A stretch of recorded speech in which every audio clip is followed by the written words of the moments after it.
What's going on, guys? So today we are out here at Explore USA RV Supercenter in Corpus Christi, Texas, and we're going to take a look at this absolutely enormous Montana fifth wheel. Now this is kind of their midline Montana. So they have a Montana Legacy and they have a Montana High Country. The High Country being a lower cost option, the Montana being kind of the middle option, and the Legacy being their highest end, typically with full body paint. But again, this is kind of their midline option, but it's still going to be really nice. I think you're going to like this one. Hang tight, I'll be right back.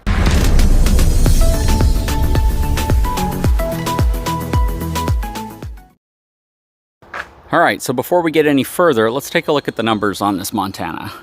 All right, so this is going to have a gross vehicle weight rating of 16,980 pounds. It's going to have an unloaded or a dry weight of 14,200 pounds, and it's going to have a cargo capacity of 2,720 pounds. It's going to ride on twin 7,000-pound axles, and it's going to have G-rated tires. Typically, they're the Saloon S637 tires, which I really like, but we'll see when we get there. But yeah, this has a ton of slides on it. Very, very cool floor plan. We're going to start from the inside and work our way out. I see it has the Road Armor pin box up front, level up hydraulic leveling system, and this is a rack and pinion slide, so already liking some things.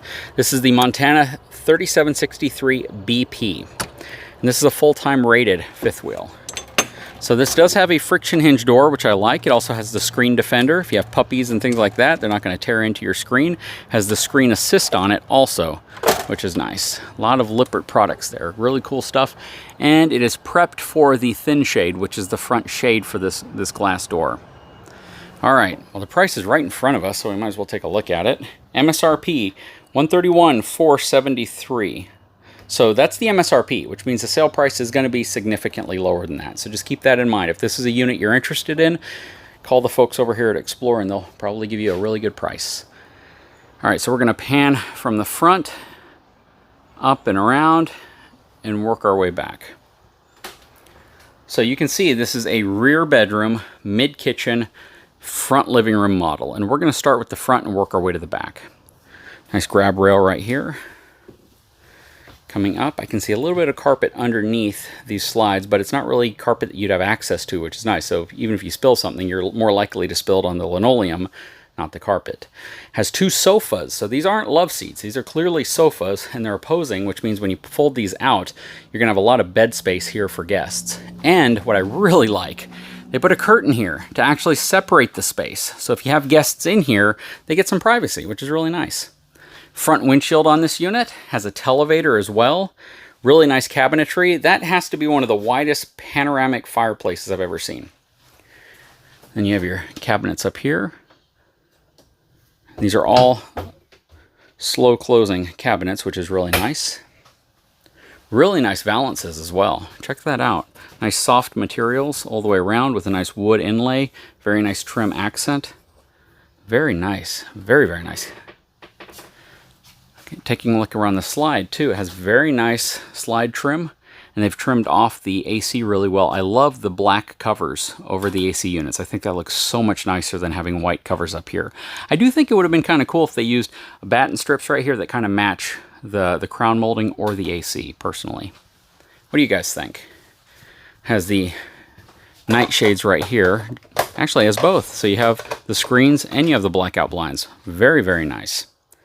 You have your reclining. So these are power reclining and tilting seats with heat massage, which is also very nice. And again, that is such a great feature to have, to be able to close off the front space from the back space. All right, let's step down to the kitchen. Here are all your controls. That does not open. There's probably some component behind that panel, but then your fuses and breakers are down there. Have a really nice little area here to be able to put your coffee maker. Looks like it's designed so you can mount a TV on here as well if you wanted, but I don't really see the need since you have a TV right up there on a televator. Got more cabinets down here, and they are all slow closing cabinets, which I really like. I love this area. That is so cool. You have a nice LG refrigerator in here. Nice residential, as well as this really cool suburban stove. I mean, check it out. It has such a classic look to it. Chrome and black. It's just really cool. Stainless chrome and black. It's just a really, really nice setup. It is a 3-burner setup. but it looks very, very residential, very classic, kind of like old school Airstream-ish. You have a high point convection microwave. Really nice trimming. I mean, check out the crown molding and how it's all trimmed off really nice as well. Light up here, it looks like one of our domes may have come off. That's just a little plastic cap that goes up there. Then you have your dual basin stainless steel sink right here. You have a place for your trash can, all soft closing. Ooh, wow, you even have a place to store your cutting board tops to this. And then you have a flip-up counter here. You guys know me, I love it when they put these here. It just makes so much sense to be able to utilize that space if you want it. In reality, they could have just made the island a little longer because there's nothing that actually protrudes into this space. I take that back. When the slide is in, I bet you the lip right here of the actual refrigerator probably tucks in right here. So that's probably why they did that. Again, that's the thing you always have to think about with RVs is not what it looks like before the slides are in, what it looks like when you put slides in, because everything has to be able to fit somewhere inside of the RV when slides are in. So this is kind of like a cool little pantry space. You have a little cork board right there, a little chalkboard with a hanger. In some of these floor plans, I'm sure this is a half bath, but this is kind of the alternative to it, is that you get a really cool pantry space. A lot of cabinetry. You have your freestanding dinette right here, or at least that's what they call it. Then you probably have two more chairs tucked away somewhere. I love how that's trimmed off above it. Very nice. And again, the valances look absolutely beautiful in this unit. Very cool. All right, let's work our way up to the back of this RV. You have a thermostat right here. And this looks like it has 3 air conditioning units. It does. So you get 3 AC units in here. And if you saw the price, believe it or not, I mean, that's a lot lower than what you might typically pay for a luxury fifth wheel like this. So to have 3 ACs, the upgraded stove, convection microwave, upgraded fridge, all those things really makes this a pretty good value, to be honest. Huge closet, along with space for a stackable washer and dryer, which is really nice. King size bed. I like how they put these really high end table kind of things so you can put things up there without having to worry about hitting them. You would have to reach up pretty high if your phone was ringing, you needed to grab it. So having something maybe coming off the ends here would also be really nice. But that's a great place to store things.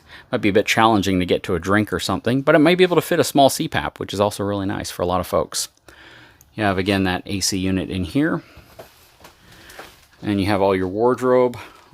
Your TV's already mounted, nice and trimmed off. You have some nice space right here. There's your drawers.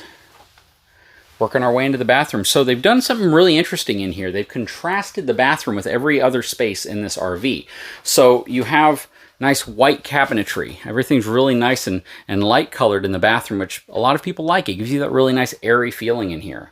Nice porcelain dual vanity area here. You got a huge medicine cabinet up here as well. And a lot of storage underneath. Plus plenty of room for towels, toiletries, and things like that. And then on this side, you have a one-piece frontline shower stall. Very, very nice. Porcelain foot flush toilet, of course. Let's work our way to the outside of this unit and see what it's all about.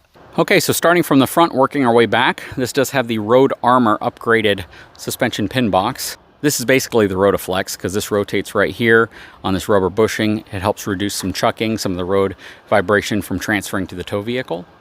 You can get this equipped with a generator, but I don't believe this unit has a generator. Now that front storage is locked right now. In here, you have a 30-pound propane can. Your pass-through storage right here. Fair amount of space in there, plus you can see your little central vacuum cleaner. Outside power. Schwintek slide up here. This is a rack and pinion slide. And this rides on a 12-inch I-beam frame with a, it looks like an 8-inch I-beam drop frame section. Again, this has the hydraulic level up auto leveling system. Coming back here, this does have the reinforced hangers right there. Basically this piece right here that triangles in to help make that more rigid and prevent it from breaking off. Has the Saloon 637 or S637 all steel tires. Big fan of these tires. They've kind of revolutionized the industry, to be honest. They've created a tire that other manufacturers have really struggled against because of how robust this tire is. And then you have the Road Armor suspension here, same suspension we have. I kind of helped bring this suspension to market for some brands. Very, very cool product, and it works well. You can have some storage under here.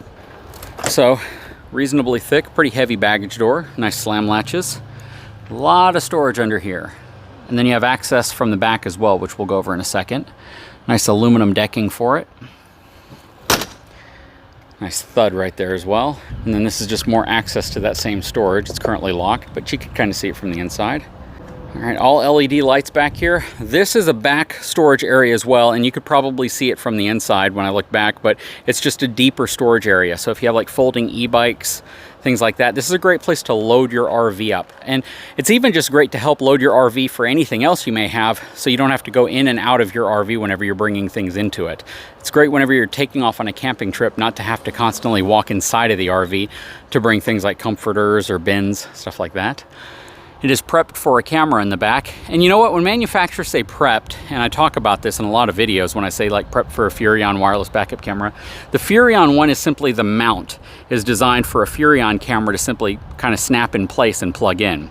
But all of them are wired the same. It's simply wired to your back clearance lights. So whenever you turn on your lights, your headlights or parking lights on your truck, it's going to power up your little spot, your little lights back here, which will then provide power to your camera. That's all it is. When it's prepped for a certain brand, that simply means that the mount is already in place, and oftentimes the plug is already in place. But you can't trust it because sometimes they're wired backwards. The Vanley beacon I had was wired backwards, so you got to be careful with that because you can pop fuses and have other issues. This door is locked. That is the outside of your water heater. 50 amp connection right there. That's the other side of that huge storage.